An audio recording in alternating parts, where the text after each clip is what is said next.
Time to abandon ship. Oh no! Here we go.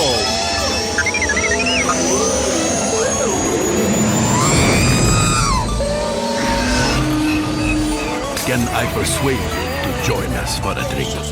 It's a tradition. Here, here. Jar Jar, homie, my main man, quickly. Before the Separatists attack, get into the escape pod. Hey!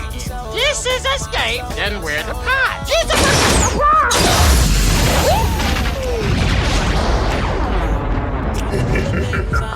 Evil in the High Republic. It's a crazy time. All this new High Republic stuff coming out. New era. Welcome back to Star Wars Escape Pod, and I'm your host, Josh. We've got a chat with Blake in the Escape Pod talking all about Star Wars The High Republic, what we think so far, the books we've read. There's been 3 of them and 2 comic book series. They're really building this era in such a fabulous way, just stacked with stories, and we're about to talk about everything, what we think about it, the villains specifically, and what's going on with the High Republic. Let's do it.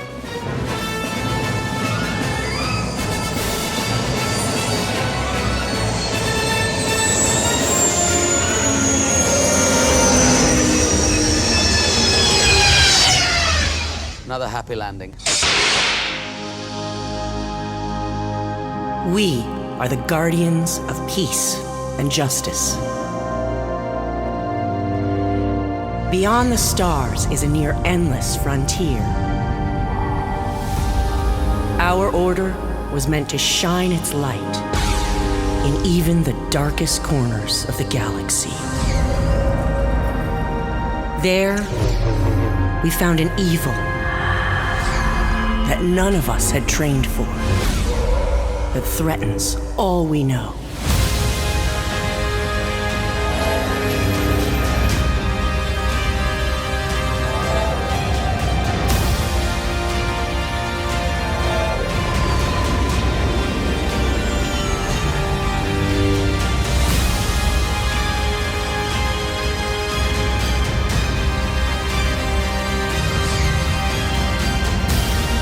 For the survival of the Republic, the fate of all Jedi, for control of the Force itself.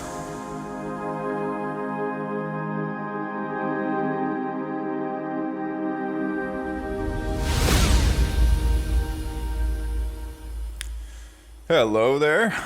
Hello there. Hello there, my old friend. It's pretty funny. Obi-Wan meets another version of Obi-Wan. Well, hello there. Hello there. Oh, man. Can you imagine if young Obi-Wan met old Obi-Wan? Yeah, I could see that. Hello there. Yeah. Hello there. I was reading something online just the other day. I forget who said this. It was somebody on Twitter or somebody on a forum somewhere or something like that. Anyway, I found it interesting, and I was like, oh yeah, that would have been cool, is if Obi-Wan had used Qui-Gon's lightsaber through the second movie. Because the design of his lightsaber is exactly the same as the one from The Phantom Menace in the second film, in Attack of the Clones. It's not modified in any way? I thought they changed it a little bit.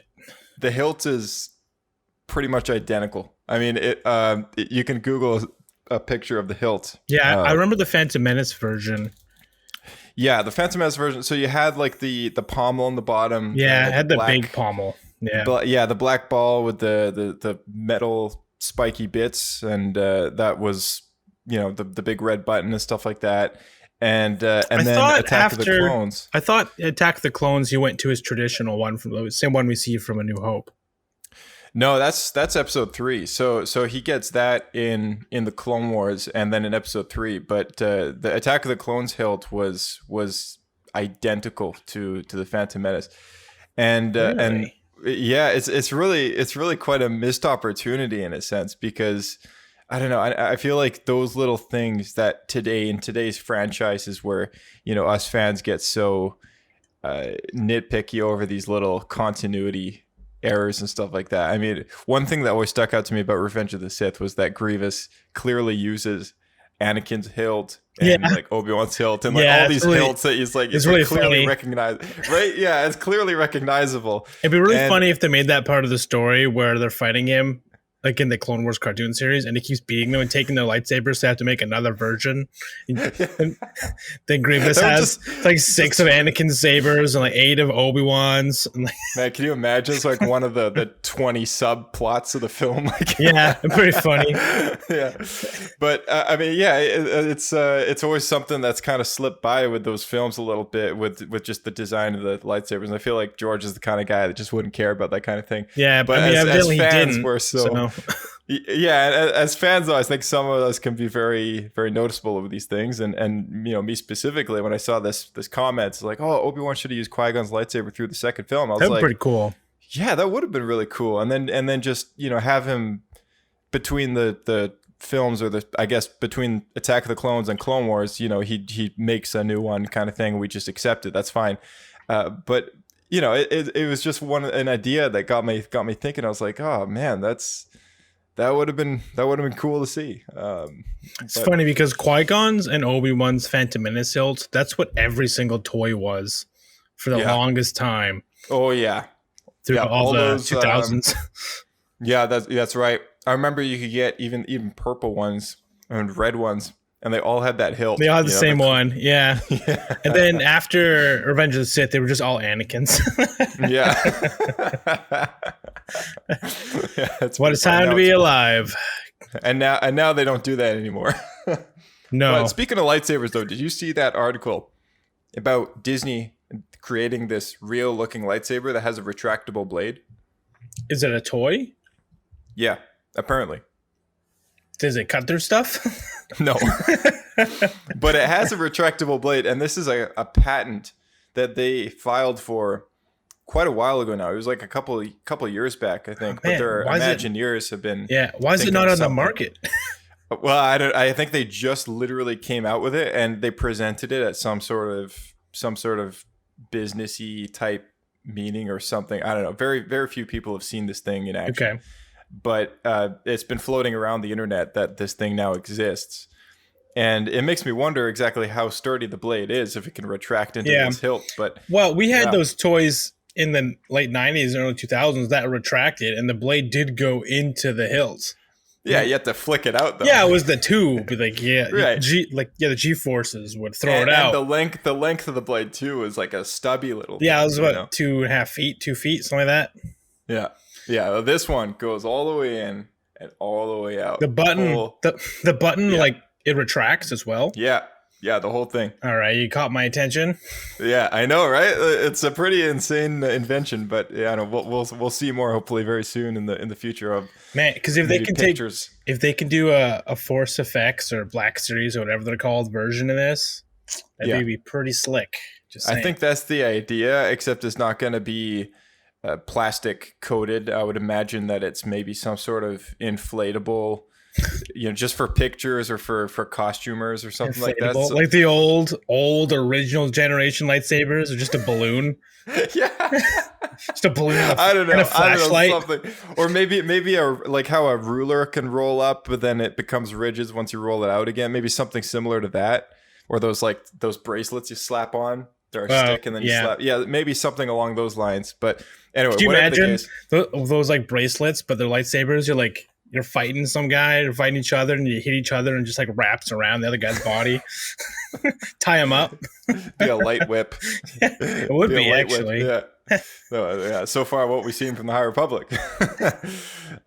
Speaking of the High Republic, so we've read the first couple things in this multimedia narrative, novels and comics. Yeah. So we've gone through Light of the Jedi, we've gone through A Test of Courage, we've gone through Into the Dark, and we've gone through at least the first Test issue. of Courage, more like Test of Patience. Am I right? Test of Patience. Paracha.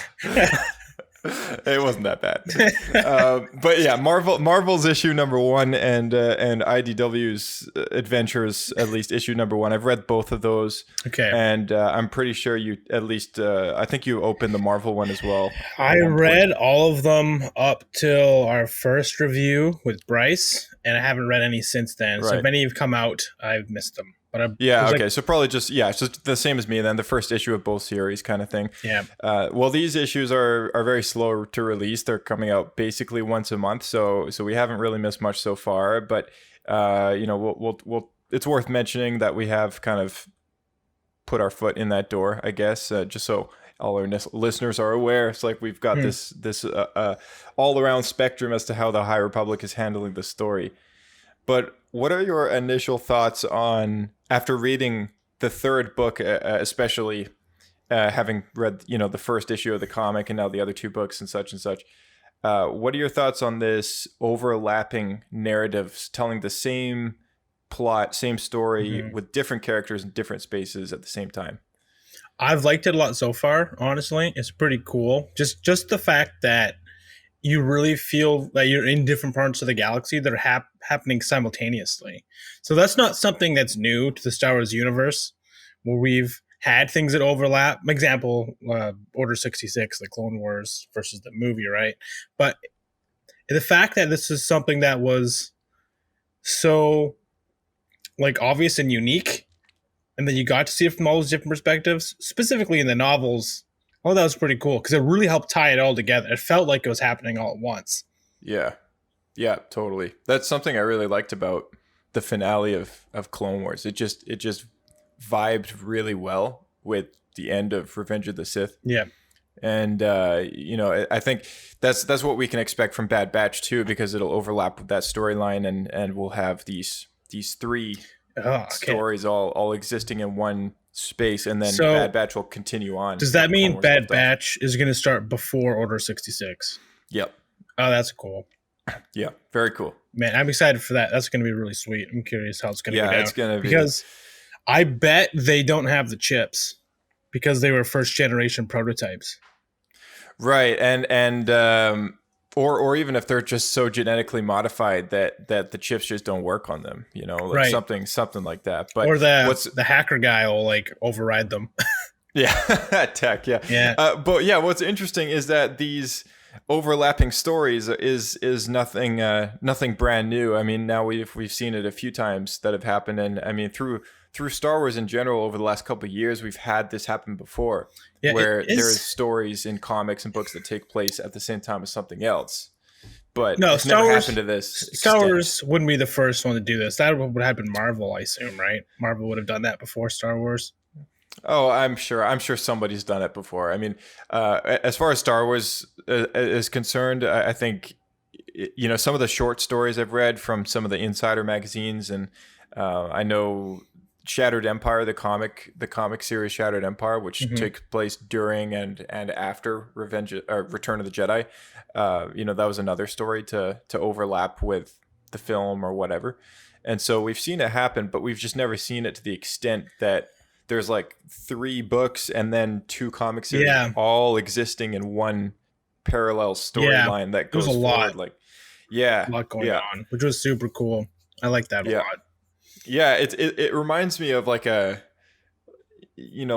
production, or even just doing this podcast, right? There's all these different audio channels and they all go one direction, which is forward, but they all exist in one space, and yet they're all doing their own thing, and that's what I really like about how they're handling this project. And it's so continuous. There's very, very few continuation errors, but there have been some.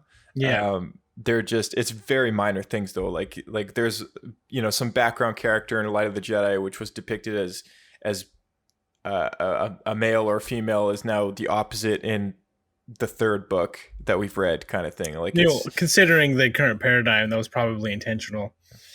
Yeah, I've no idea. I mean, it's obviously just either a miscommunication between the authors or something. But it was a character that popped up in Light of the Jedi, and in Into the Dark, there was a bit of a continuity error there, and there was something else as far as some other things were concerned that popped up, which it's on the Wikipedia page here. I can list them out to you. So Jedi Master Adam Poe is described as male. However, the character was female in Light of the Jedi.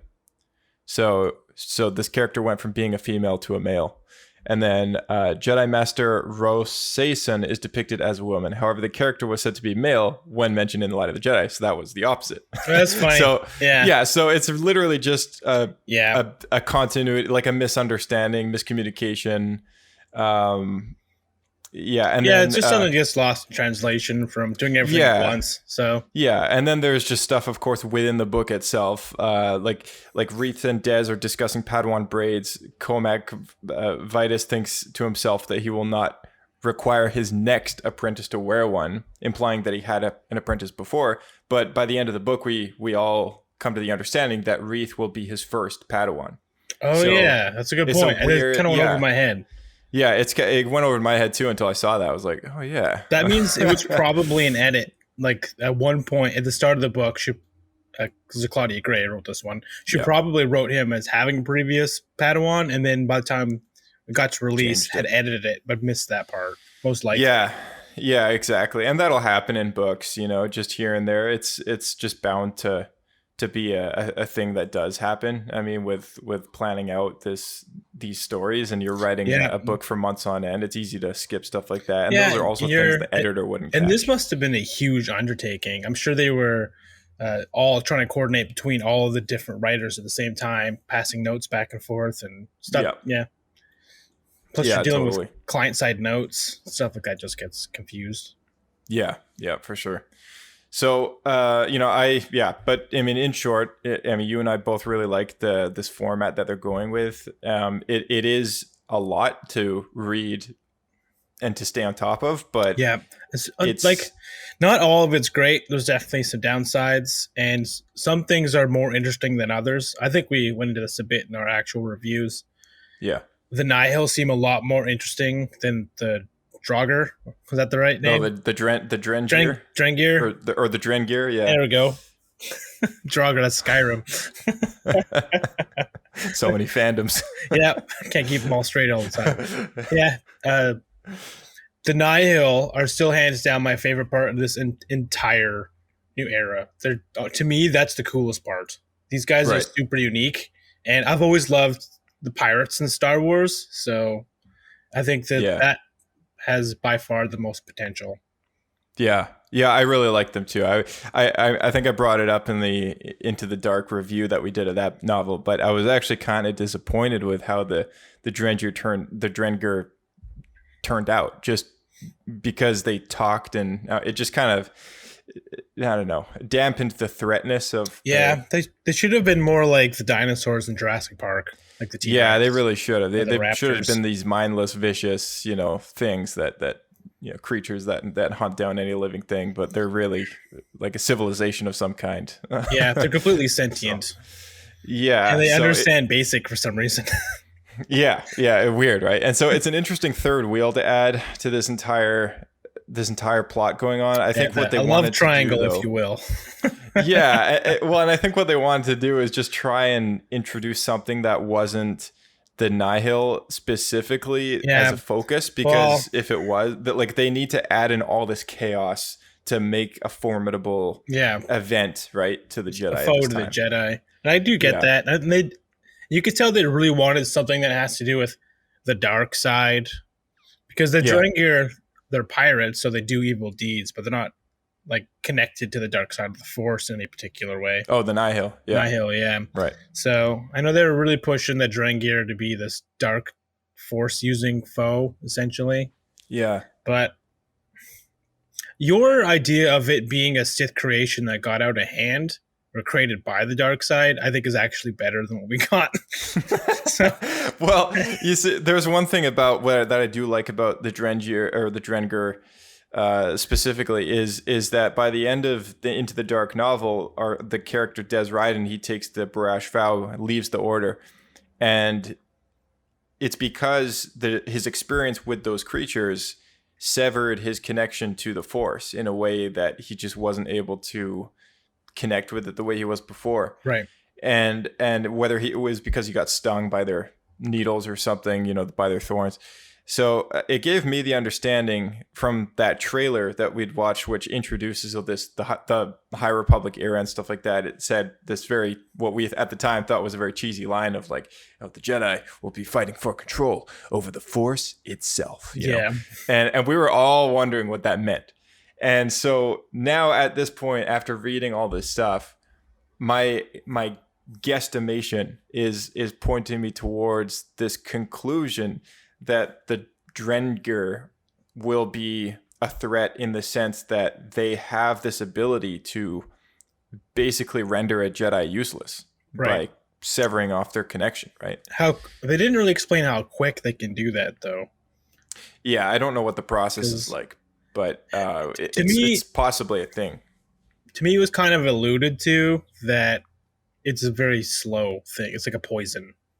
Yeah. So something, it wouldn't be just like you get slashed with a vine and suddenly you can't use the Force anymore. To me, it was more like the venom gets into you, like a snake bite or whatever, right? You gotta go and get the anti-venom before it's too late. That sort of thing. Yeah. It makes sense. I'm really curious to know exactly what they'll do with this, and and about the Nihil. I mean, I'm with you on that. I like them as a villain a lot more, and I think it's really cool that we're getting these culty kind of. Well, they have this code, but they don't have any ethics in the code, but they still have a hierarchy kind of thing. So it's like a group that's all about pirating and looting and doing whatever. So and I like that. Like it's something that's new and not. It's not a crime syndicate. It's something different. So well, it's funny because it is a crime syndicate, but they tout themselves as not being a crime syndicate. Well, and that's the thing. Like as a crime syndicate, though, I think most crime syndicates they're in it for the money, right? Right. Well, but the Nihil are just for the chaos. They're in it for the chaos. Yeah, they're in it for the chaos, and they're in it to bring down the Jedi and the Republic, which is what Marchion Ro is kind of building. They're kind of like the vultures of crime syndicates. They're like, the scummy ones. Yeah, and they're more or less just there for like opportunists, right? They're scavengers. Yeah. It's as if all the scumbags of the actual crime syndicates banded together, chose one as their leader, and then just let them loose into the wilderness. Like that's what it seems like. Yeah, I could see that. One thing that I think the Nihil has going for them is just the fact that they essentially have their own hyperspace travel. So they don't have to go out of the lanes like everyone else. Yeah. So I'm curious because at the end of the first novel, I'm not sure the name of it. I can't remember. The Light of the Jedi. Light of the Jedi. That's right.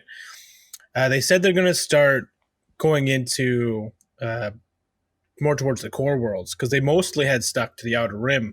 To that point. So it's curious then if they're going to be able to cut across different hyperspace lanes and kind of maneuver their own way through the core world areas as well. Yeah. It's almost like, it's kind of funny. To me, it kind of, just a picture in my head to like bring it more mundane is kind of like if you were someone who's being chased by the cops, but you're driving a pickup truck, so you just drove off the road and went through a field so all the cars couldn't follow you, all the cop cars. Yeah, so something about that makes them interesting that I really liked about this, because that I'm not overly the biggest sequel fan out there. But I mean, there's things about those movies that are still, expansive to the lore and, things that I could appreciate. And Lor San Tekka, which is one of these characters that we got in The Force Awakens, is this mysterious character that we don't know much about and haven't known anything about for years since that movie came out. And I was wondering where that was going to go. And up until now, more recently, they've actually been doing something with that character and with that lineage.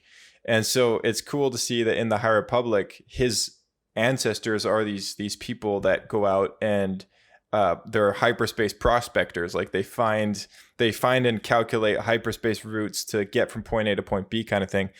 And 200 years before the Phantom Menace, which is when this whole timeline this whole story takes place, the hyperspace isn't nearly as calculated out or as mapped out as it would be in the films that we know and love, And so I thought it was a very cool decision to bring that into the story in a Yeah, way. it is.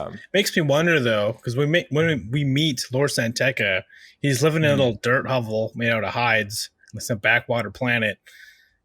It's Jakku, actually. Yeah, in the movie, yeah. Yeah, and they're supposed to. Their family line is one of the wealthiest people on Naboo and possibly the galaxy. What happens? Right. Right, and I think he's supposed to also be the last of his line or something. Yeah, like so that, he should too. have all the money. Yeah, he should have a lot of money. Yeah, right? Confiscated by the Empire, I guess. And, and we know inheritance that tax. and we know that 2 of his ancestors lived across the lake from the lake house in Attack of the Clones that Padme right. and Anakin Which spent is time at. The most expensive area of all of Naboo. Yeah, so they're a pretty wealthy family. Yeah. And I also wonder what happened to that. Unless he's the kind of guy that literally just, he's a hyperspace prospector like his the ancestors, but he's also a, what would you call, what's Indiana, an archaeologist. Oh, okay. I think he's I'd like also, to say philanthropist. No, I think he's also somewhat of an archaeologist because he goes with Luke and Ben to an old Jedi temple, which is one that we actually see in Light of the Jedi, which is the one that's carved out of stone in the rock face mountain. It's the one where you meet that cook. Is Lord Santeca does this? Yeah. Is yeah, it a comic? It's in the comic. It's in the Rise of Kylo Ren comic that I recommended you like last year or something. Okay, like haven't got to it yet. But it was very, very well done. And in that comic, you'd see 2 locations from the High Republic era in there. You see the rock face side of the mountain with the Jedi temple there, which is basically just straight out of Indiana Jones. Like it's the statues, and I forget the name of that actual place in the real world, but it's designed off that place. And that's where you meet the Jedi who's like a cook, he's like got his famous soup, his stew. Your favorite character from Light of the Jedi? I forget his name, but he's got this famous 7-egg stew. So Jedi, he lives like 300 years. So he actually just divided it into 3 parts where he was like, he was a warrior in one, and a diplomat in another, and I guess a cook in the third half. That's a chef. Yeah. So that place that they're at is the one that Luke Skywalker and Ben Solo go to with Lord Santeca, who takes them there, and they rediscover this place, which has been abandoned for hundreds of years at this point, right? Or around 100 years, depending on what happens to this place in the High Republic era. And we see that in the Light of the Jedi book. And the other location that we see is the space station, the Amaxian space station from Into the Dark. And it's actually Snoke's hideout place that he kind of sets up shop there and chills on his throne kind of thing. That's where he is when all Snokey. When Ben Solo decides to confide in Snoke, he goes to meet him at this Amaxian station. So two locations there that popped up in that comic that then became a lot more relevant in these novels. But yeah, Lord Santeca, that family lineage, big part. It makes sense that he'd be an archaeologist because his name is Lore. Yeah, lore, building the lore, rediscovering the lore, exactly, expanding the lore. It's like Indiana history. That's basically his name. It's like the Indiana equivalent. Mysteries. Oh man.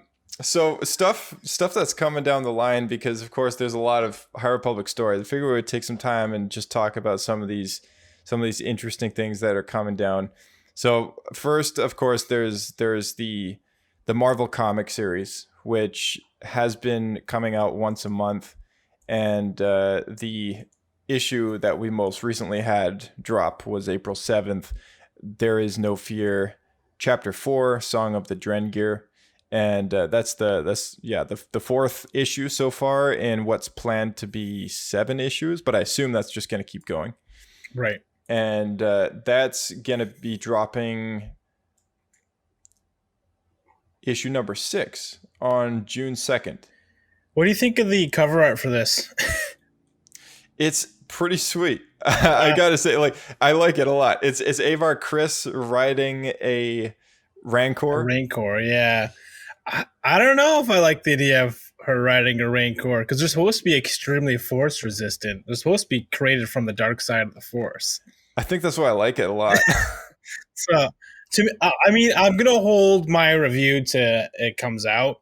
My first thought is the person who wrote this doesn't understand Rancors because I doubt she has the same connection to it that we meet the Rancor Wrangler from Jabba's palace. She probably met it somewhere in the wild, and then I'm guessing used some sort of force mental ability on it, force dominate. Yeah, I have no idea, but it is supposed to start a new story arc. It says, and it says the Republic frontier in crisis. The Jedi of Starlight Beacon joins forces with their most feared enemy to face the terror of the unstoppable Drengir horde. And Avar Chris and her new allies fight nightmarish creatures on a harsh lava world. Can young Jedi Keeve Trennis save her former master from the darkness?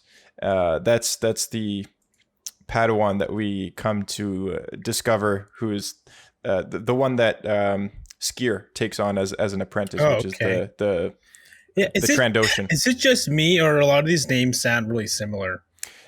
I think what's difficult for me specifically is like I have trouble with names in the first place. Yeah, same. And so there's all these characters from all these different stories, and it's hard to keep track of all of them. I only remember the ones that kind of stick out. Like Avar Chris and Reese Silas and Geode. Skier because he's in all of them. Skier because it's Skier. Yeah, sounds like the Trandoshan.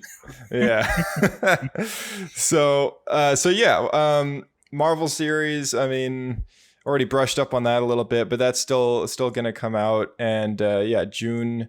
What does it say? June 2nd will be issue number 6, and then that's the only confirmed date for the last issue so far. And then May 12th will be issue number 5. So 2 more to look forward to from that. Did they announce how long this series is going to be? No. I imagine it's going to be kickstarted as soon as they, because this is all under the volume 1 trade paperback book. So as soon as issue 6 finishes, they'll launch a bound copy of all this in a book, right? But that could go as long as the current Star Wars like lead title comic series. Yeah. And another thing to remember is we have this High Republic project split up into 3 phases. So this first phase has a name, and I totally forget the name of the name now. But I don't know. Do you want to High Republic? The not so High Republic, the slightly lower High Republic. Right. Yeah. So here I got the names right here. So phase 1 is called Light of the Jedi. Okay. Phase 2 is called Quest of the Jedi. And phase 3 is called Trials of the Jedi. So all the stuff that we're getting this year, including the books that are coming this summer and all the way through fall, all under phase 1. So it goes to show how much is coming. So I don't think this series is ending anytime soon. I think we're going to be seeing this Marvel run literally go all the way through until phase 3 is over. Right. So it's probably, I mean, in that case, it is going to be the head title equivalent of just Marvel's The Star Wars. And we'll just continue through. It's just going to keep going then. Yeah, it's an ongoing series, I think, which, like the Star Wars series, which has been ongoing. Like, it's not a mini series that's just planned as a 6-issue story. Like, this will go until the end of the project, which is supposed to wrap up the end of 2022, roughly, possibly 2023. So interesting. Long time. I'm wondering, because the Acolyte's supposed to come out in this period, right? The High Republic, is that right? Yeah, that's right. Is it going to take place towards the end? Yeah, so the Acolyte is supposed to take place around 50-ish to 70-ish years before the Phantom Menace. Okay, and this is like 200 years, right now? Yeah, and this right now is 200 years. The Great Disaster, which kicks off all these stories that we've been reading. That's kind of disappointing because that means the Nihil likely aren't going to be in it. Yeah, I don't know. Or it could be the kind of thing where very few of them are left. Yeah. But I mean, That's not very exciting. Why would you create this awesome villain and then just skip to when they're practically non-existent? I have no idea. But here's the other thing about kind of trying to figure out what's going to happen next is there's that Clone Wars episode with the Nuvo Vindi Doctor character, which tries to recreate something called the Blue Shadow virus. And I always thought that it would be a really good opportunity to use the Blue Shadow virus in this era as like a staple story that might happen at some point during these phases. What does this virus do? This isn't the clone virus then. This is a different one. No, this is the Clone Wars episode in season 1 where it's like a blue mist the Doctor is underground in the swampland of Naboo. And Padme gets it. She gets sick. Yeah, and all the Republic people that go underground to try and catch this thing, a bomb goes off and releases this virus in the bunkers. And so Ahsoka and Padme are trapped down there. Anakin and Obi-Wan have to go off and find a vaccine for it. So it sounds very all too like real world. My goodness. Anakin, save us. So while they're waiting for the Blue Shadow 19 virus or whatever you want to call it, the vaccine that is, they're trying to hold on to life, like, because they only got so long. But anyway, there's a little bit of history that was given about this virus given by Nuvo Vindi. And he was saying that it was eradicated from the galaxy. Oh, interesting. At some point in the past. Yeah. And that was before Phantom Menace, of course. And I always thought, like, oh, man, if it was in this High Republic era, it would also be a crazy thing to think, oh, maybe these Nihil, which already use gas masks and stuff, could potentially use this as a weapon or something like that. Or maybe they make it in the first place, right? Crazy. Yeah, I can see that. Because they already use gas attacks, but what they use currently isn't lethal. It more or less just incapacitates anyone who inhales it.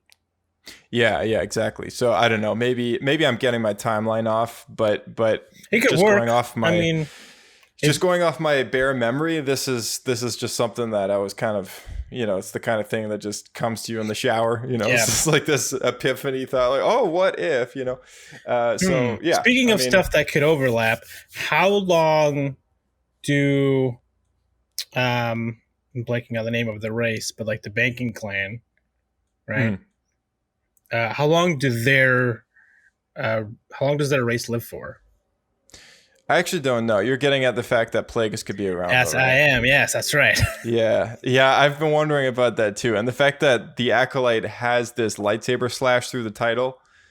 I mean, I think it's a possibility that we could get some Sith showing up in the show, because the Sith are around. That's one very important thing to remember, that even though these stories aren't focusing in on the Sith at all, as far as we know right now, it's a very likely scenario that there's two of them running around out there, and we just don't know where they are. Wasn't the idea, though, that we're not going to deal with the Sith at all? Was that publicly announced, or was that just an assumption by fans? It wasn't denied that we wouldn't see the Sith at some point in the future, but for this initial run of Phase 1, it's not the focus at all. Like, right. We're really focusing in on this great disaster, the Nihil, the Drengir, stuff like that. By Phase 3, they could be around, essentially. Yeah, but I mean, well, and it's the rule too. So they are around, but are they doing anything to fight the Jedi at this point? No, because 1,000 years is a long time, and if you think about our own history, reality, and 1,000 years ago. We're like, that's a long time ago, right? Yeah. So sure. I mean, they're definitely out there, and the galaxy is a massive place, and at this point in time, it's confirmed that hyperspace isn't even properly mapped out yet. So if there are two Sith, they're out there. They could be who knows where, and no one would know, right? So the galaxy becomes a much smaller place. Yeah, that's my thoughts by the time the films. Yeah. I hope they put off, if they do bring it back, put off using them as long as possible, because if you just keep fighting the same thing over and over again, it kind of gets dry content wise. Yeah, That's why I totally get it. That's why I really like the Nihils, because they're so different, but they made them unique enough that they actually are somewhat formidable. Because Jedi are so powerful, and at this point, there's so many of them. And here's the other thing: like I think it's not like there isn't room to eventually have a live action show that takes place in this time, or even a movie for that matter. Like the fact that they're doing phases, I think at any point they could decide, oh, let's do a time jump or whatever between these phases. They will, judging by the length of time that the gap is. Exactly. From how you explained it, each era or section of this new High Republic is going to be entirely new characters. It sounds like it. Yeah, it sounds like it could work out to be that it's more of a generation per jump. It sounds like we might get 3 or 4 generations worth of Jedi in this entire story narrative, right? Yeah. So like right now, phase 1 will focus in on these Padawan characters that we're getting popping up in all these books. Yeah. And then by the time phase 2 comes around, they're like the masters, right? Could be something like that. I think it'll be more than that, because if it's 200 years out and they're going to go to 50, that's 150 years. It's like 50 years each. So I guess they'd be like on their deathbed, right? That's a huge time jump. Yeah, for sure. That's could be something like that. That's going to be really weird, because we're used to Star Wars being Phantom Menace till the end, which is, well, in this case, even both, the whole thing takes place in like 40 years, all 6 movies, the original. Well, if you add in the 9 movies, it's an extra 30 years added on top of that. But Anakin was like 50 something or whatever when he died. I think he looked a lot older than that, but okay. yeah, because he was burnt to a crisp, like bacon. Yeah, so because it's all ABY, right? He was 45. Wow, he was 45 when he died. He looks like he was 60. Anyway, so from Phantom Menace to Return of the Jedi, it's give or take 50 something years, because he's like 9 in the Phantom Menace. Okay, so then, and the gap, they kept it as real world from Return of the Jedi till Force Awakens, I think, right? Which was like 29 so it was about 30. Yeah. So another 30 years, yeah. So we're looking 80, at 75 to 80 years. Yeah, 75 to 80. But those 3 movies take place in like 2 years, which is crazy. Anyway. Yeah. Yes. So basically, you're looking at the time gap for all 9 movies being half of the time gap for that entire era that they're already planning to publish. Pretty much, yeah. That's exactly what I'm saying. But I think it's also worth noting that actually we should keep going down the list of things, because it's worth noting that there is it has something to do with one of the things on this list. Actually, is it on the list? No, actually, I don't think it is. Okay, so there's a Chinese Go on. There's a Chinese Star Wars novel coming out. I just gotta look this up because I thought it was on the list and it's not. Okay, so there's a Chinese exclusive Star Wars novel that's currently not supposed to be adapted at all, and it's supposed to be a completely original story that takes place in the High Republic era at the very, very That's so weird. End. Yeah. Is it not in North American canon? No, it's totally canon, but it's written to try and introduce Chinese audiences to Star Wars, because apparently it's not a big thing over there. So they decided to make a China exclusive novel that explores a unique sector of the galaxy which fits into the overall canonicity of the franchise. And Matt Martin recently confirmed that this book, which is called The Vow of Silver Dawn, is the English title of the Star Wars novel, is set towards the end of the High Republic era and is said to focus on the Jedi and the strange relationships with sectors in the Outer Rim, per an official video that appeared in a recent Weibo post.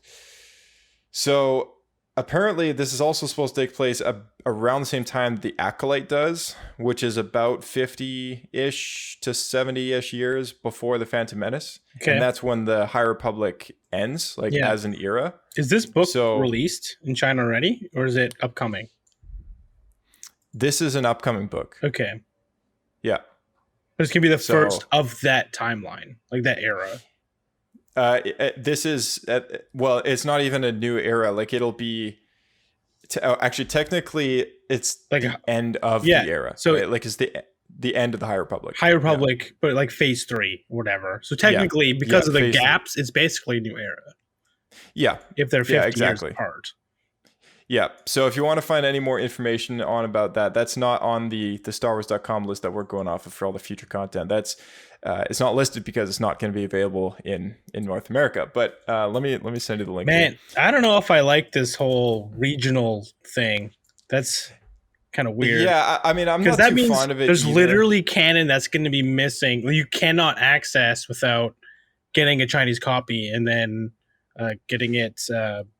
Like at some point, I'm sure they'll adapt it, but they want to make it feel as if like Chinese audiences get something exclusive, right? Yeah, but so can you imagine if every country got a different book? Right. Okay. Well, I mean, I don't think it'll ever get to that, but I understand why they're trying to do this. Yeah, I get it too, but I don't know. It's Pandora's box situation. Yeah, I know what you're saying as well. It's also worth noting the first 3 chapters are released online, and it's, if you're going by BBY standards, it's 82 BBY, and it's released in simplified Chinese on the Shanghai-based Starting Point Chinese web of People's Republic of China. So in North America, we're gonna have to get like a hacked online version, pirated version. Oh yeah, hacked or translated, yeah, something like that. I'm sure. I mean, there's a really detailed Wikipedia page about this story. So somebody has done their research and I think read what's there. And again, I don't know if this is. I think it is actually. It might be released. No, it's not released yet fully. Oh, they're releasing. It's like a chapter at a time, or like maybe a section at a time or something like that. And they've been publishing them ever since December all the way up until April 12th. So it's like a comic. It's like an ongoing book that's been severed into like 169 or more sections that they're releasing in little pieces and bits. And yeah, so I'm not entirely sure, but it's worth noting that that's in the realm of the High Republic. It's canon. It's not in English, and hopefully eventually we get it in English. I do wonder, though, if it is that era, if it's going to have connections to the Acolyte. Yeah, I wonder that too, for sure, because I don't know what the relationship is like with the Disney Plus over there, like whether or not it's even a thing, or if certain things are obviously, not accessible or whatever, right? It's, the internet's very controlled over there. So it could be a show that maybe might be geared for grabbing the attention of viewers over there once this book is in its completed form and in people's radar. I guess, maybe they'll be more aware of this High Republic. It might be used as promotional material. I think that's the idea, is it'll be promotional material to get fans over there interested in the Acolyte and other Star Wars as well. Yeah, and if the Acolyte, and if it's meant to hook people into the Acolyte might be something that'll hook people into the Phantom Menace. That's a stretch. I'm just thinking outside the box here. I see what you're getting at, and I like where your head's at. I know most people have already seen that movie, and they have a predetermined idea.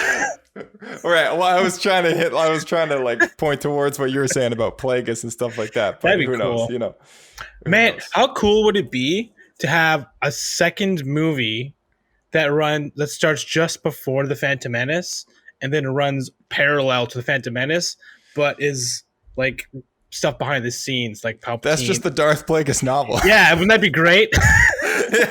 All right, you hear that, Disney? Adapt to the Darth Plagueis novel. All right, us fans are screaming for Dude, honestly, it made the Phantom Menace so much better. Oh man, it did. It did. awesome. And I'm not even a Phantom Menace hater, but I love that book so much because it adds so much depth to that movie. And I love anything that gives my favorite movies more depth. Like Agreed. the Clone Wars finale gave depth to my favorite Star Wars movie. And you know, that was just like one of the best things ever. Like seeing a story that overlapped with, you know, George's 2005 Revenge of the Sith was just like seeing more of that same film. And that's like the dream come true if it's your favorite movie.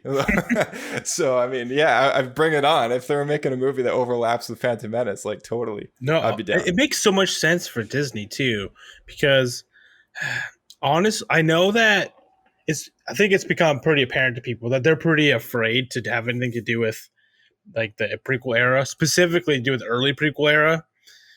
And this is something they could really use to try and like polish that, right? And get people more interested by fixing a lot of those people's poor opinions of stuff. Because if anyone could do it, Dave can. He already did it for the Clone Wars itself, which is spanned between Attack of the Clones and Revenge of the Sith. So give him the behind the scenes Phantom Menace. Let him fix that up too. Yeah, exactly. I mean, you know, let Dave play around in that era, and I mean, it's the one that he knows incredibly well. And, I mean, you know, I trust Dave. Yeah, me too. Honestly, that guy can be given the worst scripts of all time and make one of the greatest films ever created. So, it's a good stuff. I mean, there's so much talk about him and George spending so much time together, and how George loves the movie Seven Samurai, and how that's been you just something watched that that Dave's recently. Yeah, and Dave's had to recreate that story was like two times now or something in Star Wars, because of course they have the Clone Wars episode that recreates that plot, and with Hondo and his pirates attacking the farmers on Felucia, and then they have the Mandalorian episode with the farmers there, and Mando and Cara Dune have to protect the village and train them to fight and everything, and it's it a was classic the same exact thing. Yeah, it's a classic storyline, and so I had to watch it. So I mean, I turned the subtitles on, but it's a long movie. Like it's like 3 hours or something crazy, or 3.5 hours. But it wasn't actually that bad because it's done in like 1950 something. Yeah, it's a while ago. 1955 or because if you've watched movies from that era, their pacing is super slow. So if you think really of it slow, 3 hours long, it's gonna feel like 5 hours. You would think, right? Yeah, exactly. But like Akira Kurosawa is like one of these filmmakers, I guess at the time, he was just thinking so far ahead and had this pacing that was unlike anyone else at the time. And I think that's just why George really grabbed onto it a lot and as inspiration, and then carried that through the 70s, where, you know, you had a lot of these slower films still and a lot of not fun movies for kids. And he made something totally different and something so totally new. And that really kicked the 80s into this golden age of filmmaking in a way. And action packed, you know, your cop buddy. Stuff like that. Yeah, exactly. I mean, just the whole industry changed after that film. So, it's crazy. I mean, a lot of films do pay tribute to Seven Samurai, and including when I was reading on the Wikipedia page, Infinity War also played some sort of homage to that film somewhere. And I love Infinity War, but I couldn't remember where that was. Was it the fact because it's kind of like getting the gang back together, right? That's part of it. Yeah, something like that. Or maybe I was also thinking maybe it was about Wakanda, and like the Avengers will show up to defend Wakanda and stuff, you know, like from the invaders. Okay. So I was trying to think of all these different things in the movie that happened that was like the plot of Seven Samurai, but I couldn't think of too many. But I mean, as I'm not like a professional filmmaker like George Lucas, so you know, it's the kind of thing that I guess somebody like him would probably notice. But very notable film. Definitely worth checking out. Yeah, definitely. So Star Wars Insiders magazines, I don't know if you've ever picked one of those up before, but they have a tradition. when episode 7 was announced. Okay. That's the only one I've ever owned. They have always had a tradition of publishing short stories in the odd magazine here and there that up until the Blade Squadron short, and I tweeted this out, I don't know if you saw that tweet, but the very first canon anything and literature was actually a short story from the Star Wars Insider magazines. And it happened to be the first part of the Blade Squadron series, I believe it was, or something like that. Okay. And so now flash forward years later, we're still getting canon content. Once in a while, we'll get one of these short stories popping up in the Star Wars Insider magazines. There was one that is a predecessing chapter to the Dark Disciple novel from Clone Wars and such. There's been a whole bunch. So there will be High Republic short stories now happening. And I think the first 2 was already released in issue 200 and 201. It was like Starlight Beacon part 1 and 2 or something like that. Well, one of the things on the list of upcoming content is going to be an Insider 203. It's going to be Hidden Danger short story part 1. And in preparation for the Republic Fair on Valo, the Agrarian and Agricultural Alliance is having their annual seed bank conference on Starlight Beacon. I bet this leads into the title we talked about before the recording, which is a book coming up called Showdown at the Fair. Yes. Yeah, exactly. So this story will involve the Drengir. I'm not going to bother leading the whole plot. That's kind of funny, though, actually, now that we've got all these pieces put together. Yeah. Because that means there's like a county fair, and they're all the farmers, everyone getting together, showing off their prize pigs and pie eating contests. They're gonna be judging probably biggest pumpkin, and these Drengir, which are plants, maybe are picked by mistake and brought in for like tourists to take pictures with, and then they're gonna start eating everyone. Yeah. I wonder. It's gonna just be this crazy, like plant infested market. Yeah, that's what I'm wondering. It makes sense. So yeah, to skip to that story, what you're talking about Star Wars: The High Republic Showdown at the Fair. It's a storybook. Best title to ever come out of any Star Wars media. It's a storybook by George Mann, and is going to focus in on the Wookiee character Bari Yaga. Is that how you pronounce it? Bari Yaga, the Wookiee? Buriaga, I would go with, yeah. Buriaga, yeah. So the dreaded Nihil launch a surprise attack, and this is seemingly at the same fair. It's going to be Nihil and Drengir. Yeah, all in one place, which is kind of a... Well, is it the same? Yeah, it is the same. It's got to be. How many... Fair on Valo, and... How many county fairs are they going to have? Yeah.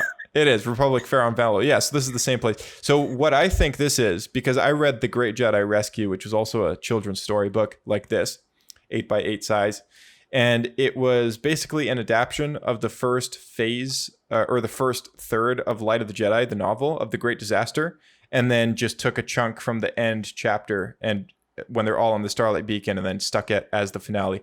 But it had some artwork in there for kids and all that stuff. So yeah, so this is very much supposed to be, I think what we're looking at is a kid's adaptation of this short story. Okay. That's going to be in the Insider. So in theory, if you get the Insider magazine or read that story, you won't need to buy the kids like right. Yeah, exactly. Version.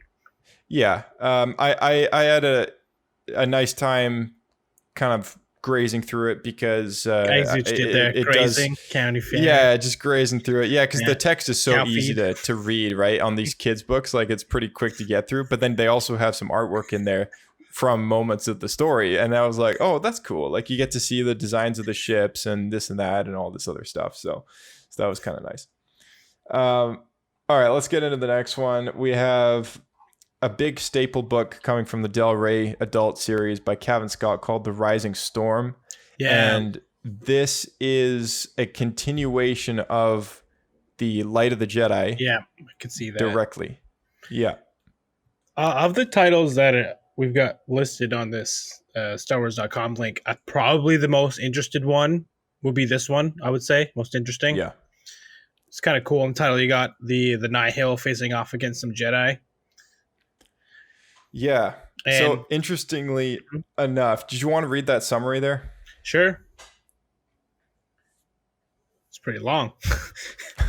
In the wake of the great hyperspace disaster, the heroism of the Jedi, the Republic continues to grow, bringing more worlds together under a single unified banner. Led by the Chancellor Lena So, the spirit of unity extends throughout the galaxy, with the Jedi and newly established Starlight Beacon Station in the vanguard. In celebration, the Chancellor plans the Republic Fair, a showcase of the possibility and peace of the expanding Republic. A precept the Jedi hope to foster. Stalin Geos, Bel Zadifer, Elzar Mann, and others join in the events as ambassadors of harmony. But as the eyes of the galaxy turn towards the fair, so too does the fury of the Nihil.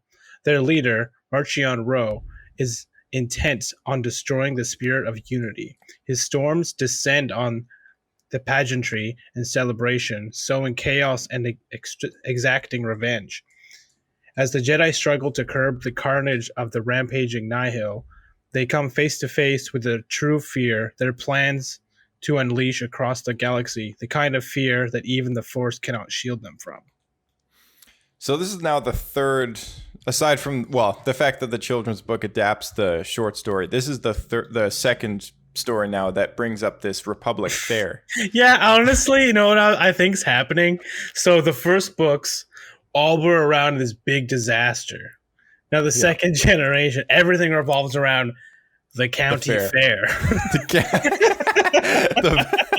Like, guys are running out of ideas. What do we do? The county fair. The county fair. Yeah, it's probably going to be like the ending of Little Rascals, and then they're all at the Derby with their cars, but like everything's happening around that. Yeah. All right. So this is, though, I mean, without saying too much more, this is on sale June 29th. And it's going to be the continuation to the Light of the Jedi that we've been waiting for. So I have to say, the title is more interesting than the synopsis. Yeah, I gotta agree with you there. The Rising Storm sounds a lot better. There's nothing to do with the storm. I get that the Nihil brings storms and stuff, but yeah, this is robbing some farmers. This big step down. I guess we'll find out exactly what this is all about. It's worth noting the short story also launches with Insider 203 on June 8th. Okay. And so Rising Storm comes out June 29th. So June is going to be a busy month for all that stuff. Yeah, I noticed that. That's including the Marvel series June 2nd as well. So yeah, we're going to be pretty busy in that case. Yes. So yeah, Race to Crash Point Tower by Daniel Jose Older is going to be the next middle grade novel, June 29th on that one. And I'll quickly graze through this summary. The Republic Fair is coming. Visitors from all over the galaxy are traveling to the planet Valo for a massive awe-inspiring festival celebrating the Republic. While his fellow Valons prepare for the fair, Jedi Padawan Ram Jamaram is hiding out at his favorite place, a dingy garage filled with mechanical parts and tools. But when a security alarm goes off of the nearby hilltop named Crash Point Peak, he ventures out with his trusty droid V-18 to investigate, where he discovers that someone has knocked out Valo's communications tower. A frightening sign that Valo and the Republic Fair are in danger. Sure enough, as Ram races towards the Jedi, the dreaded Nihil unleash a surprise attack. It's up to Ram to face down the enemy at Crash Point Tower and send a call for help to the Republic. Luckily, he's about to get some assistance from unexpected new friends. So that is Race to Crash Point Tower, and it'll be a light continuation of what we read from A Test of Courage, which was the middle grade novel that we read. Mm-hmm. Yeah. And I'm assuming a lot of these characters, they kind of cross back and forth between all these different stories. And once again, another story that takes place at this fair. Yeah, I was wondering, because it says it's a Republic fair, celebration of the Republic. So it's probably on multiple planets. But these synopsis all specifically say it's from on Valo. Yeah, it's just I guess it's the chosen location to host this fair. And we're going to be getting a lot of crossover material, I guess. I read the next one. I snuck ahead, and it also says Republic Fair. So I really feel like they're trying to grasp on to the hyperspace events, but in a different direction. And if I'm entirely honest, I'm not impressed. Right. But I guess we'll see what it's all about. It's like it works. I feel like they got a lot of reports back that part was really well liked. Their hyperspace thing, everything happening all at once. So they're trying to repeat that. So this one that you're looking at is the 6th issue of the Star Wars The High Republic Adventures IDW comic series.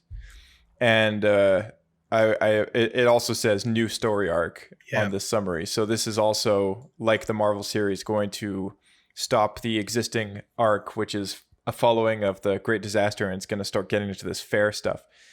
But yeah, I mean, this is interesting because it picks up where we left off with Into the Dark's characters, Leox and the crew of the vessel, and Geode and stuff. So we're going to be getting those characters getting into the comic runs.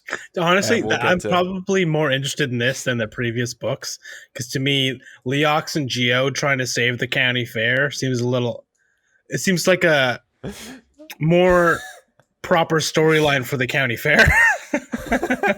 I'm more when you say county fair, I think you're thinking of this like 50-person party in the street, like I'm picturing like a harvest fair at the end of the year and everyone's getting all their crops together, celebration, that sort of thing.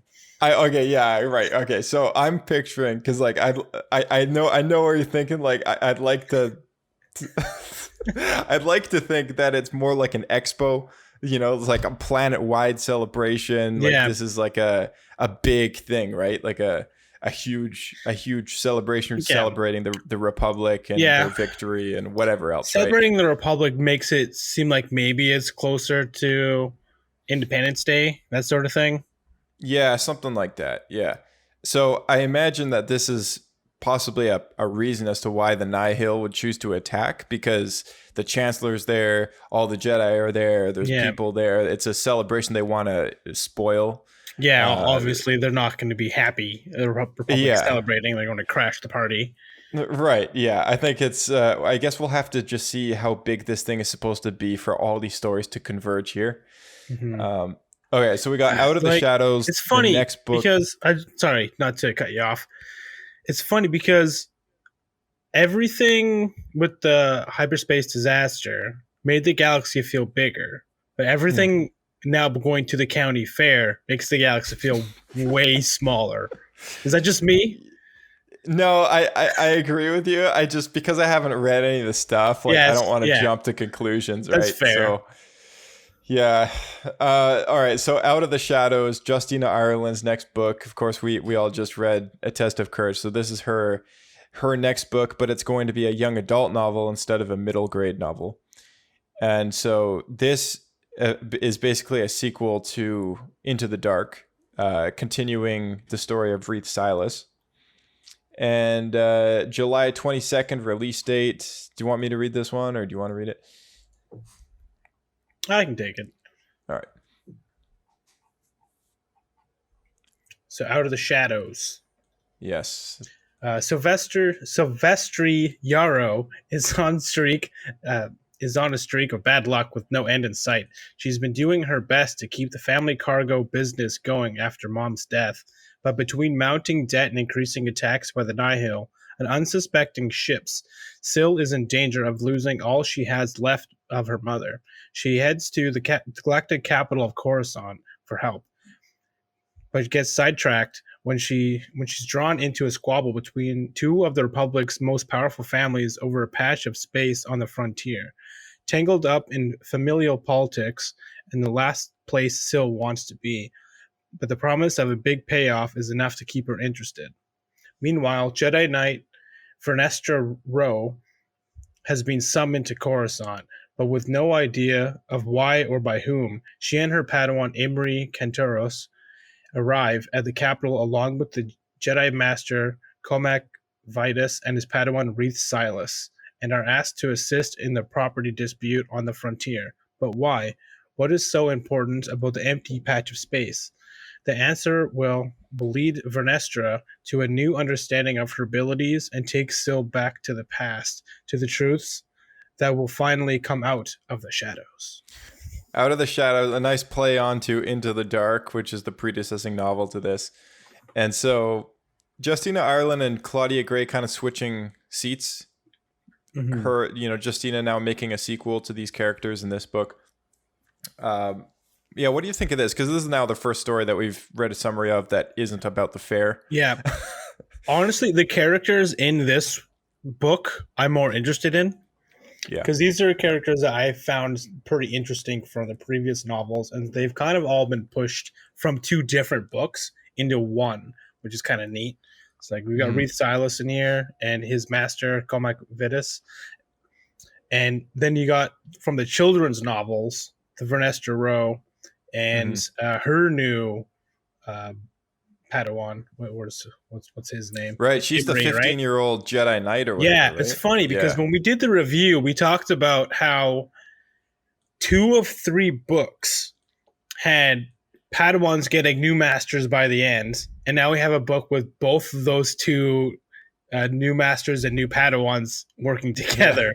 So it's kind of funny how that all lined up. I guess they saw, these 2 will probably get along. Right. Or 4. Yeah, I guess so. I mean, it's interesting to see how all these are crossing over the way they are.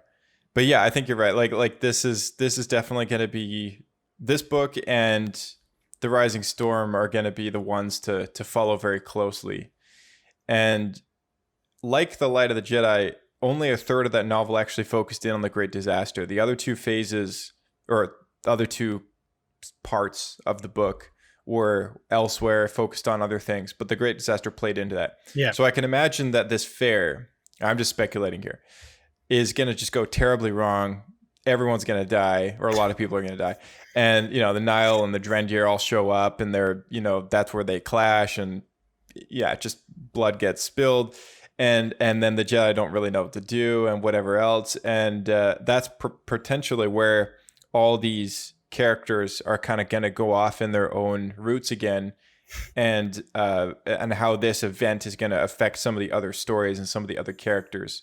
So I think it's only going to be this like piece of that story that we're going to then touch up on, which will then play into how some of these characters can cross over into these other stories and get to know some of the other characters in those stories, right?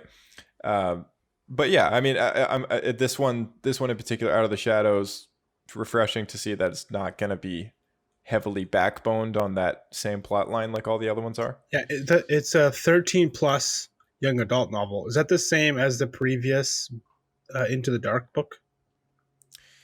Yes, I believe so. So it's more of a sequel to Into the Dark than it is a sequel to Into the Dark. Yeah.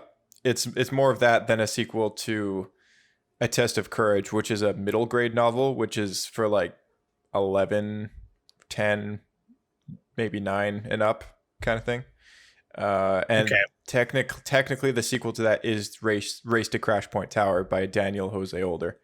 So a lot of these authors are they're doing a junior novel, they're doing a young adult novel, then they're doing a adult novel. So that's interesting how they wouldn't pick authors that are specialized at a particular age group. Yeah, I guess I don't know. I guess they're an author and they know how to write for various age groups, and so I guess they're splitting the load. I wouldn't expect Robert Munch to compare with Stephen King, Right, that's fair. Although having Stephen King write a children's book would be interesting. Kids just have nightmares. Oh man. All right, so here's another thing. Tempest Runner by Kevin Scott. Kevin Scott's a busy guy, man. Star Wars The High Republic, Tempest Runner is a Del Rey audio original novel releasing August 31st. As one of Marchion Ro's most trusted allies, Lorna D has carved out a place for herself as leader among the Nihil, but it's lonely at the top, and the Tempest Runner, like Lorna, is always watching her back for threats, whether those threats are from the Jedi or her fellow Nihil. So the audio original novels have been very well done. Yeah. And there's only been 2 so far, Dooku Jedi Lost and the Dr. Aphra adaptation of the comics, which was adapted into an audio original novel. But very good stuff. Like it feels very, high budget and lots of cool sound effects and music. And it's not, I don't know. I guess dramatized would be another way to put it. Yeah, I can see. It's like a radio show from the 50s. Yeah, it's a bit like a radio show kind of thing. Yeah, so it's very well done. They've done a good job, and it's cool to see that High Republic's going to get a story specifically about a Nihil person. That's what caught my eye immediately. This has immediately jumped to my most anticipated. I just think the Nihil stories have been above and beyond everything else that's come out in this era. Yeah. Even better than a lot of the stuff from other eras, including the original trilogy. It's just been really well done. They're cool characters. So I'm curious to see how it goes. Yeah, for sure. We got one more thing on this list, aside from we already touched up on the kids' adaptation of the fair. Yeah. But we got several times over. We got The Edge of Balance, a story by Shima Shinya and Justina Ireland, art by Mizuki Sakakibara. September 7th this year, 13 and up. It's going to be a manga, which is the first canon manga that we've ever had. Okay. And what do you think of this cover? This is pretty cool, like samurai style lightsabers. It looks super anime or manga, which I didn't actually read the blurb, so it makes a lot of sense now. To me, at first glance, didn't look like it was Star Wars. Right. Like it looked like maybe more of a just a straight up anime coming out of Japan, honestly. Yeah. I mean, the only thing that's different about this is Akira. It's very Akira in style. Yeah. And what's interesting about her lightsabers is like they are very reminiscent of Kanan's, but even more samurai style, like with a bigger disc and less of a emitter on the top. Full large disc. Crossguard. Yeah. So very cool stuff. In the aftermath of the great hyperspace disaster, young Jedi Knight Lily Tora Assi is assigned to help displaced civilians relocate to Banshee, a planet in the Inug system far in the Outer Rim. While balancing the arrival of incoming settlers and teaching the Padawans on her temple outpost, Lily must also confront an attack by the insidious Drengir, and after the events of the Republic Fair, deal with the growing threat of the Nihil. But the dangers to Lily and her Padawans are much closer than she thinks. So this gives us a bit of an insight as to what's going to go down at this fair. Because it seems to me as if this fair is going to be kind of like the Empire Strikes Back of the Drengir. Like they're going to come in, wreak havoc. Yeah. You know, now they're known as like a threat to the Republic. Whereas before, when Marchion Ro, in Light of the Jedi, he only sacrificed one of his storms or whatever. And the rest of his like mass amount of army is still in reserve, right? So I think maybe this is where he's going to pull out all the stops and have a really devastating blow to the Jedi and to the people of the Republic, which is at this point in celebration of something. Yeah, I can see that. Something that really caught my eye in this blurb, and maybe it's just kind of like a typo in just how it's been written, but it says growing but dangerous to Lily and her Padawans, plural. Yeah. So if you read like just above that, it talks about Padawans being here, but it says her Padawans as in she has more than one Padawan, which I thought was interesting. Yeah. I think what's interesting about that is it reminds me of like a Yoda character. Yeah. where maybe they used the wrong word. Maybe what they meant to say was younglings, but Like the Padawans. she might be.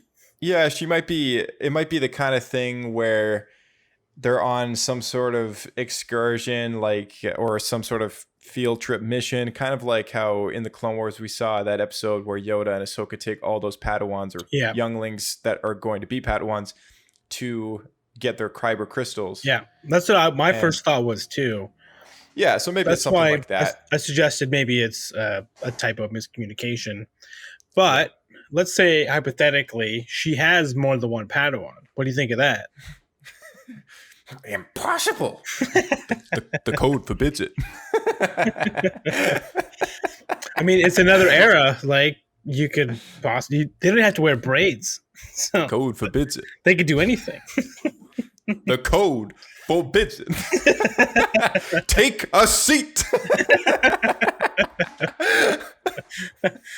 It'd be interesting, though. I don't know. Change spice of life. It would be interesting. Maybe this whole thing goes terribly wrong, and that's why they put that in the code. Yeah, I have no idea.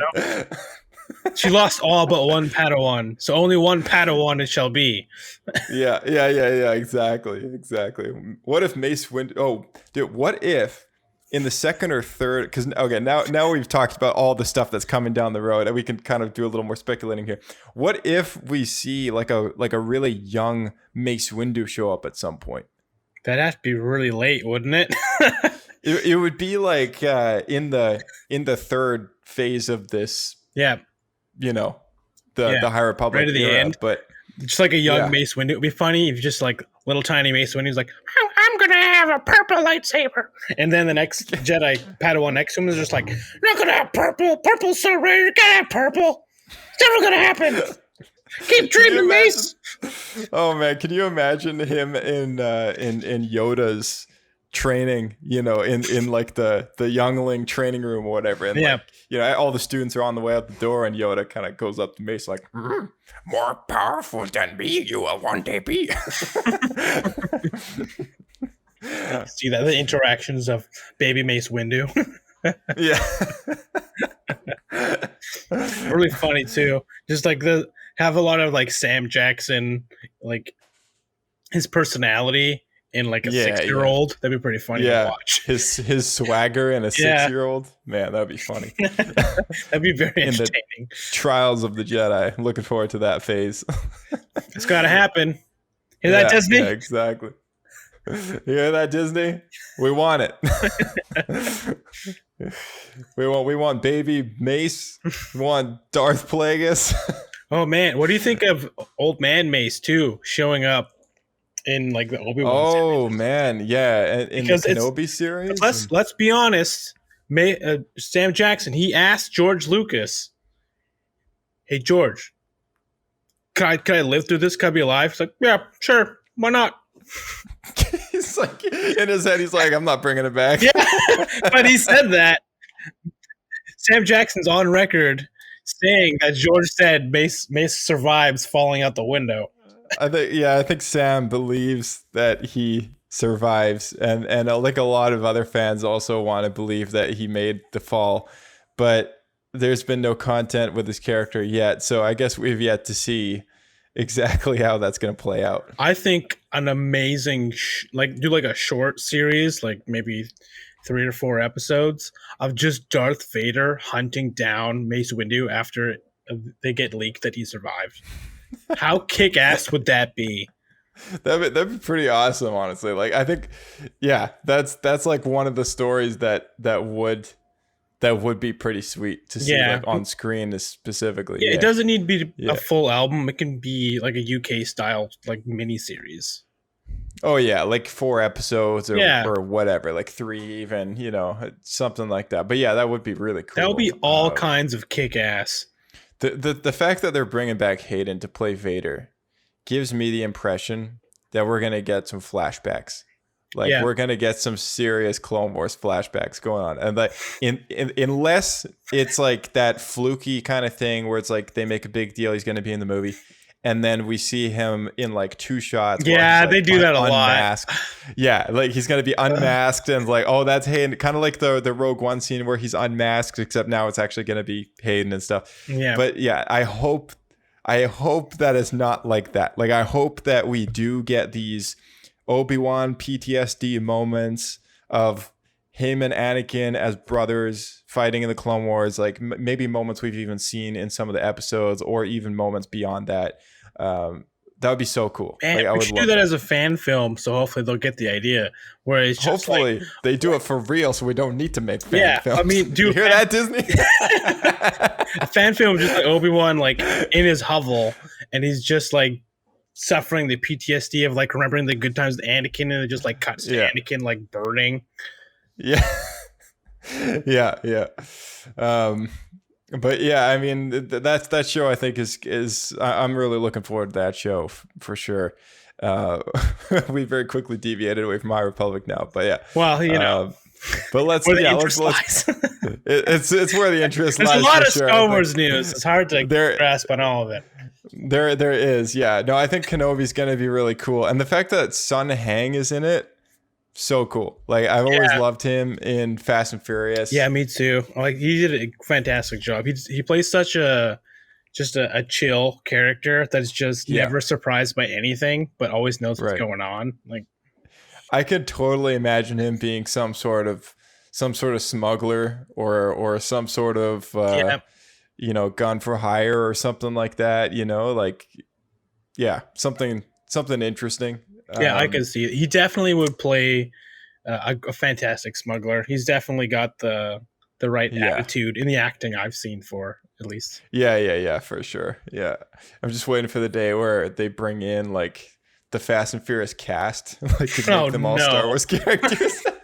It's just a Fast and Furious movie. They're just they all meet on Tatooine and they're doing their drag races in their ships. The pod racing. Yeah. And what's a good character name? Din Wiesel. He's Diesel Vin. Din Wiesel's his character is stealing car parts on the side. Din Wiesel. Ship parts on the side. Such a good Star Wars name, Din Wiesel. Yeah, it should be a thing. Actually, I coined that pretty good. I should patent that name. Yeah. Hey, Kenobi. I'm doing this for family. Boom. This was my dad's ship. It's got too much power. I've been scared to use it. This is my father's pod racer. Dude, I kind of want a pod racing movie now that's just Fast and Furious.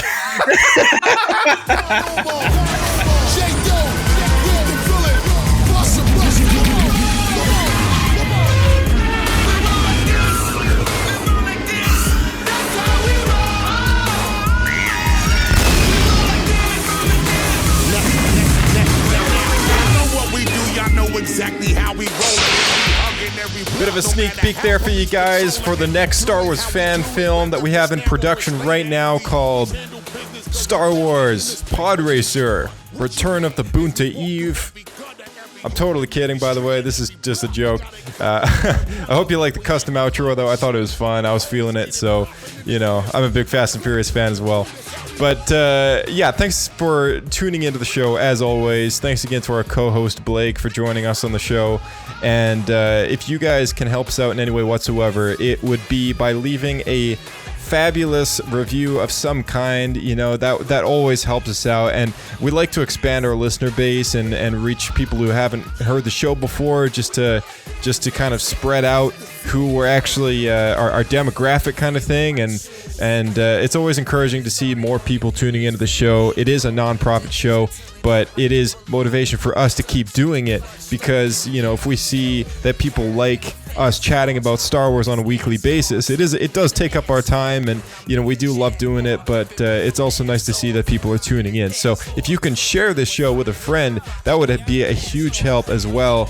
And also maybe even just post on social media, tag us in a tweet at SW Escape Podcast. Let us know your favorite episode and what you thought of the High Republic so far, all that stuff. Look forward to great episodes coming down in the future. The What Happened series, it goes on.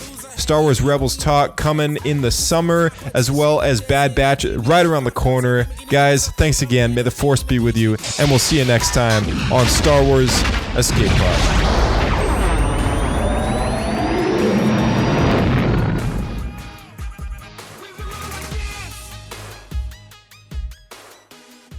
Family.